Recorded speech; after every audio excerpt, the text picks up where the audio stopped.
पहला चीज है कि प्रदेश की जनता, प्रदेश का किसान अन्ना पशु से परेशान है। अन्ना पशु उसका जो है अरकल, मटर, गेहूं, आलू, चना, गोभी, पालक वो चर जा रहा, नुकसान कर रहा है। इसकी व्यवस्था योगी सरकार नहीं कर पाई। 5 साल में उसका समुचित व्यवस्था नहीं कर पाई। दिन भर किसान अपना खेती का काम करता है, इस कड़ाके की ठंड में वो रात को अपना वो पशु अगोर रहा है। पहली तो समस्या ये है। दूसरी समस्या है, इतनी महंगाई इस सरकार में हो गई कि जो गैस सिलेंडर 400 में था वो 1000 में हो गया। जो सरसों का तेल 50 रुपया था वो 200 पार हो गया। जो अरहर की दाल 55 रुपया किलो थी आज वो 125 पार हो गई। जो पेट्रोल 60 रुपया में था वो 100 पार हो गया। जो डीजल 55 रुपया था वो 97 रुपया हो गया। हर सामान, कोई भी चीज ऐसा नहीं है कि जो दुगुना ढाई गुना महंगा न हुआ हो। महंगाई से पूरा आम जनता परेशान है। बेरोजगारी, आपने देखा कि योगी सरकार में 16 विभागों की परीक्षाएं हुई और 16 पेपर लीक हो गए। और बेरोजगारी 75 साल की आजादी में सबसे ज्यादा बेरोजगारी अगर पैदा हुई तो योगी सरकार में पैदा हुई। चौथी चीज, इस सरकार में पिछड़े दलित का हिस्सा खुलेआम लूट रही है बीजेपी सरकार। 69,000 शिक्षक भर्ती, 68,500 शिक्षक भर्ती, चाहे 12,460 शिक्षक भर्ती हो, चाहे 72,234 शिक्षक भर्ती में 27% रिजर्वेशन पिछड़ों का, 22.5% रिजर्वेशन दलितों का योगी जी ने लूट लिया। जब बच्चे ये राष्ट्रीय पिछड़ा वर्ग आयोग के यहाँ एप्लीकेशन दिए कि हमारी कोटा पूरा नहीं हुआ है, हमारा हिस्सा लूटा जा रहा है, जांच हुई तो जांच में दूध का दूध पानी का पानी हुआ। फिर योगी सरकार जो कहती थी कि हमने बड़ी पारदर्शिता से भर्ती की है, फिर उन्होंने स्वीकार किया कि आरक्षित वर्ग के साथ जो उनके रिजर्वेशन में हम नहीं भर पाए हैं उसको हम भरेंगे। तो 23,000 लूटा और 6,000 भरने की बात किया। एक बच्चे जब यहाँ योगी जी के यहाँ आते थे तो लाठी से पुलिस से पिटवाए। जब वो पिछड़ों के नेता केशव मौर्य के यहाँ जाते थे कि पिछड़ी जाति के हैं तो वहां भी पुलिस की मार। फिर स्वतंत्र देव पटेल पिछड़ी जाति के वहां जाते तो वहां पुलिस की मार। तो लात खाते खाते बच्चे इतना आजीज हो गए कि वो गुस्से में आकर के घर चले गए।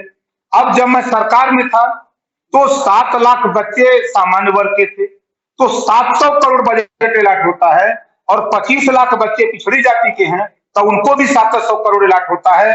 जब सामान्य वर्ग के बच्चों को सबको छात्रवृत्ति शुल्क प्रतिपूर्ति दी जाती है तो फिर पिछड़ों के साथ धोखा क्यों?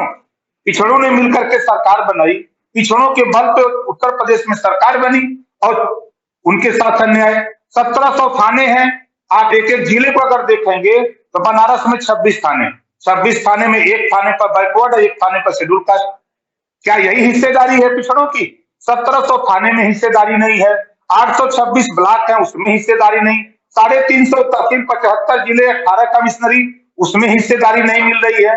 इस नाते प्रदेश की जनता बेरोजगारी से, अन्ना पशु से और जो इनके भ्रष्टाचार है, महंगाई से प्रदेश में हाहाकार मचा हुआ है।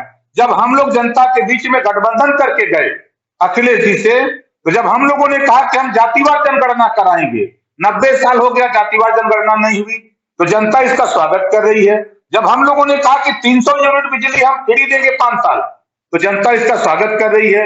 हम लोगों ने कहा कि महंगाई कम करके हम लोग सरकार बना के महंगाई कम करेंगे। हम लोगों ने जनता के बीच में कहा कि भाई हम आपके अन्ना पशु से किसानों को राहत पहुंचाएंगे। जो सड़क पे दुर्घटनाएं हो रही हैं अन्ना पशु से, ट्रामा सेंटर में 70% मरीज आ रहे हैं, उससे हम निजात दिलाएंगे। ये बात उन लोगों को पसंद आ रही है। हम लोगों ने जनता के बीच में जाके कहा कि हम गरीबों का इलाज फ्री में करेंगे, जो भी इलाज हो, ऑपरेशन हो कराना हो, वो सरकारी पैसे से इलाज होगा, ऑपरेशन होगा। इसके लिए जनता तैयार है। जनता अमन चैन भाईचारे के लिए तैयार है। एक समान, अनिवार्य और फ्री शिक्षा प्रदेश में हम लोग एक समान, जब देश एक है, संविधान एक है, प्रधानमंत्री एक, राष्ट्रपति एक, तो 2 तरह की शिक्षा क्यों? अमीर का बेटा कॉन्वेंट में कसे कंप्यूटर और गरीब का बेटा प्राइमरी में कसे कबूतर।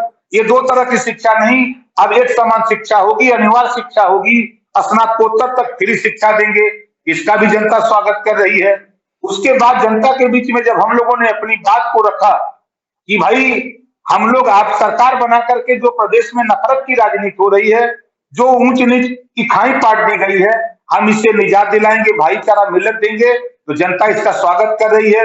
बड़े पैमाने पर जन समर्थन इन मुद्दों पर हम लोगों को मिल रहा है। देखिए, हमने एक फिल्म देखा शोले, शोले में गब्बर सिंह ने डायलॉग बोला है, जो डर गया वो मर गया। ओम प्रकाश राजभर के पीछे जनता खड़ी है, जनता कहती है कि तुम लड़ो, हम तुम्हारे साथ हैं। इस नाते जिन लोगों ने कहा कि ये मुख्तार अंसारी का शूटर है, हम तो फिर आपके माध्यम से, आपके चैनल के माध्यम से चुनौती देता हूं कि मर्द हो अगर तुम लोग, अपने असल माँ बाप के हो, तो हमारी जांच करा करके हमको जेल में भेज दो, हिम्मत है तो। ये झूठ बोलने का ठेका लिया भारतीय जनता पार्टी। इनके यहाँ 100 मुकदमे, 80 मुकदमे, 40 मुकदमे, 50 मुकदमे के अपराधी आप उठा के देखिए भारतीय जनता पार्टी का। योगी जी शपथ लेते हैं, 1 महीना बाद हरशंकर तिवारी के छापा पड़ गया, ब्रिजेश मिश्रा के छापा पड़ गया, विजय मिश्रा के छापा पड़ गया। खुशी दुबे ब्राह्मण होने के नाते वो बेटी ससुराल आती है 4 दिन, उसको साल भर से जेल में डाल दिया योगी जी ने। क्या कसूर उसका? उसके परिवार जहां ससुराल आई वहां माफिया गुंडा हो सकते हैं, वहां हत्यारे हो सकते हैं, लेकिन खुशी दुबे का क्या कसूर है? वो तो ब्राह्मण है। अब खुशी दुबे एक भी मुकदमा नहीं, जेल में। अब 25,000 का इनामी योगी जी का बिरादर 10 महीने से क्रिकेट के खेल में, वो नहीं दिखाई देता भारतीय जनता पार्टी के नेताओं को? क्यों नहीं गिरफ्तार करते हैं? अगर वहीं कहीं ब्राह्मण होता, पिछड़ा होता, दलित होता, तो उसको पकड़ के जेल में डाल दोगे, उसका इनकाउंटर कर दोगे, लेकिन अपने बिरादर को बचाने का काम करते हो। देखिए, ओम प्रकाश राजभर, स्वामी प्रसाद मौर्य, दारा चौहान, धर्म सिंह सैनी, हम 4 की तुलना करते हैं। जब तक ये चारों लोग बसपा में थे तो बसपा की सरकार, जब ये चारों लोग भाजपा में थे तो भाजपा की सरकार, अब ये चारों लोग समाजवादी पार्टी में हैं तो समाजवादी पार्टी की सरकार बनने जा रही है। और सवाल आपने अपर्णा का किया, मुझे तो दुर्भाग्य है कि अभी तक तो लोग अछूत समझते थे दलित को, लेकिन योगी आदित्यनाथ, भारतीय जनता पार्टी ने पिछड़ों को भी अछूत समझ लिया।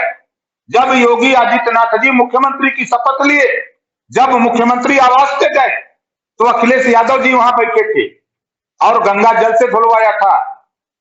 उस मुख्यमंत्री आवास को गंगा जल से धुलवाया गया।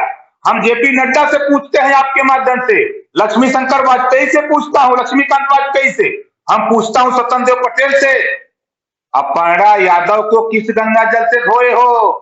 वो तुम अपवित्र है, तुम अपने यहां ले गए हो, तुम तो खुद अपवित्र हो गए।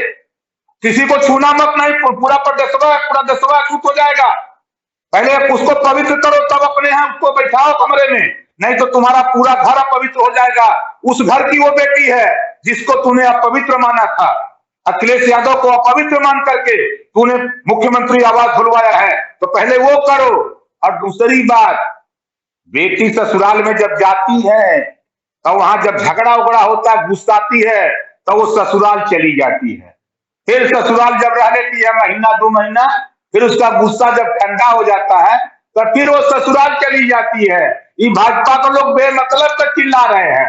एक वोट खाली अपर्णा के रहने पर ही, एक वोट, दूसरा वोट अपर्णा कहीं पूरे उत्तर प्रदेश में नहीं दिला सकती। ये हमारा चैलेंज है। बाबू स्वामी प्रसाद मौर्य, धर्म सिंह सैनी, दारा सिंह चौहान, इनकी समाज में पकड़ है, ये समाज के नेता हैं। हर विधानसभा में 15,000, 20,000, 25,000 वोट दिलाने की कुवत है। तब बसपा की सरकार, भाजपा की सरकार बनी थी। आज अखिलेश जी के साथ हैं, अब अखिलेश जी की सरकार बनने जा रही है। ये अपर्णा यादव के गैले से ये खाली झूठे बेमतलब का भटपैया चिल्ला था।